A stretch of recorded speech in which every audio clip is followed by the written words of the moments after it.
conspiracy theorist to me is a derogatory claim for people that don't trust establishment narrative, right? But the establishment has done everything they possibly can do to discredit themselves. And I think that the establishment had a hand in creating QAnon. I think it's the sole biggest driving force in making all... Careful, Andrew. That sounds like a conspiracy theory. I'm just saying, it's like, if you think about this, right? Like, we know with the Epstein stuff, there were underage sex trafficking rings that existed, right? Now, think about this logical digression from that. And they're eating babies to get adrenochrome so they can be immortal. So think about how different those things are. I hear you. And that's disproving the existence of one by continuing to, it's what we call searching for the falsehood, right? So something can't be true because 3 steps down the line, something is untrue. I think that doesn't mean the first thing is true. We can agree that there are children being trafficked. We can agree that it seems to be some sort of systemic, industrialized component to this child trafficking, right? Absolutely. Okay.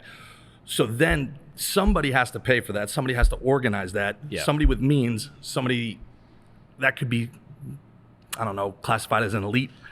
And that could be an elite child conspiracy, right? To traffic children. Could be a cartel middleman with a bunch of money, man. And listen, what I would say is this. What people that trust establishment, not that you're one of them, what I wish that they understood is that we agree with them in that I hope I'm wrong.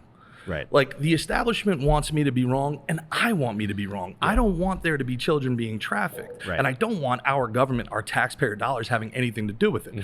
But I think that a conspiracy theorist used to be called an investigative journalist.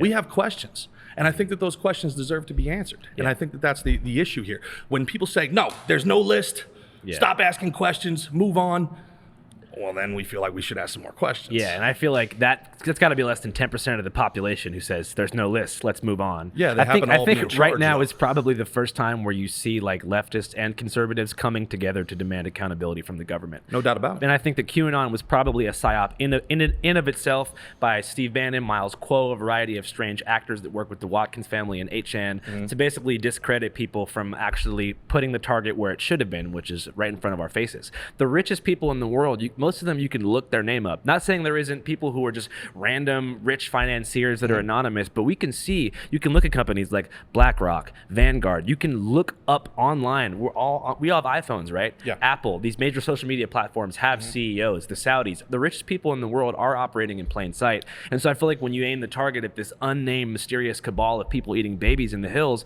you're basically creating a thing that doesn't exist to convince people to look in the wrong direction. But who is doing that, right? Like you said, we can look up the richest people in the world, but we're everyday people.